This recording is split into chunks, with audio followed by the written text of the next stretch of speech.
Hey everybody, welcome to this video. I'm going to show you guys how I use games like Blooket and Gimkit to foster even more competition amongst the students, which will then in turn have them be playing these games more often and even further learning the vocabulary or whatever you're learning just at a higher level or even a better level. So you kind of have two options here. It's pretty easy when you have multiple sections of the same class, which is what I have going on right now. If you don't have that, you can still do this totally. I'm going to explain each one right now. So I'm teaching currently 3 sections of Spanish 1. So each of those classes, like period 1 or period 2, whatever, is a team. And each team competes against each other. So I've got 3 classes, they're all trying to win, and they're all each other's competitors. And what I've done is I've created 4 games, and at the end of my unit, whichever class won 2 of those 4 games will be the overall winner, and will win something like maybe extra credit on a quiz or maybe some sort of something fun to do in class. So what you can see on the screen right now is a document that the students have access to at any time. And on this document, I record their current scores so they can kind of see where they are. And we just started this at the end of last week, so there isn't much on there as far as scores yet. This will be filled out more as we move along. So what you can see is I've got 4 games. I've got a game of Gimkit's Floor is Lava.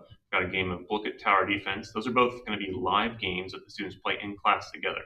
And for the Floor is Lava, it's the survival game. So however long you survive is basically your score. So right now, period 4 is winning that with 8 minutes and 25 seconds. And then for the tower defense game, at the end of the game, I see how many answers the class got right to get overall in a 7-minute game, and that number is their score. And then for the other 2 games, the Tower of Doom and the Gimkit Classic, those ones are individual games. Those ones the students can do at home on their own time. And then what happens is I can look at the reports, which I'll show you how to do that in just a second. And I can get scores from that. And I'll put the scores on here. In the unit, you see who wins.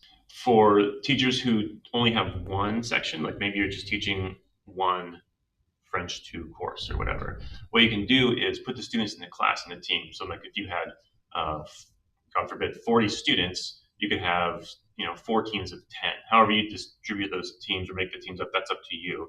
And then what you're going to do is just you'll have to create 4 links or to each of those games that are individual, or just play maybe different games during class, because the Floor is Lava, you'd have to run 4 different games at the same time. So some of those might be kind of hard to do, but you could do different games to have that happen. So right now I'm going to show you how you can create and view the reports on both Gimkit and Blooket so you can record the scores on the document that you share with your students. So in Blooket, all you're going to want to do is find whatever you're studying. So let's say it's this one right here, this Gure 1 lesson 3. All I'm going to do is go into it, click play, and then choose the game that I want the students to play. So we're looking at the ones that I do individually right now. So they're doing this Tower of Doom right here. So I click that, and then I click assign homework, and then go through that process of the time and the name, and then click assign. They'll create a link, and that link is the link you want to get to the students, because they'll open that link up and they can play that as many times as they want to. And then what you do when you're ready to check their scores or update their scores, you come in here, and on the left-hand side it says homework. So I can see right here that period 5 was played 4 times so far. Again, we just started this last week, so that number will grow quite a bit. So I'll just click on that. If I scroll down a little bit, I can see how many answers the students got correct, and that's their score for that game. Let's check out Gimkit.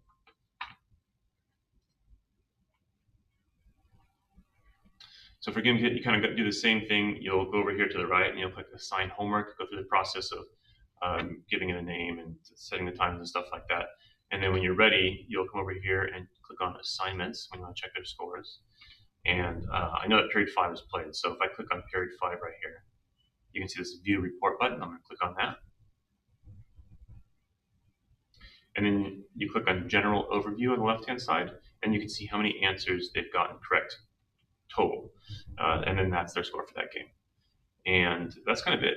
So whichever team currently right now, you can see that 5th period is winning because they're winning these 2 games. They're actually losing this one, but since they're winning the other 2, they're winning.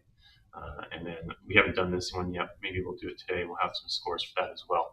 And then the competition is fostered, and they get to play against each other, and most of them enjoy it. The kids that like playing games enjoy it. If you have any questions for me about how I do any of this, let me know. Otherwise, we'll see you guys in the next one. Hasta luego.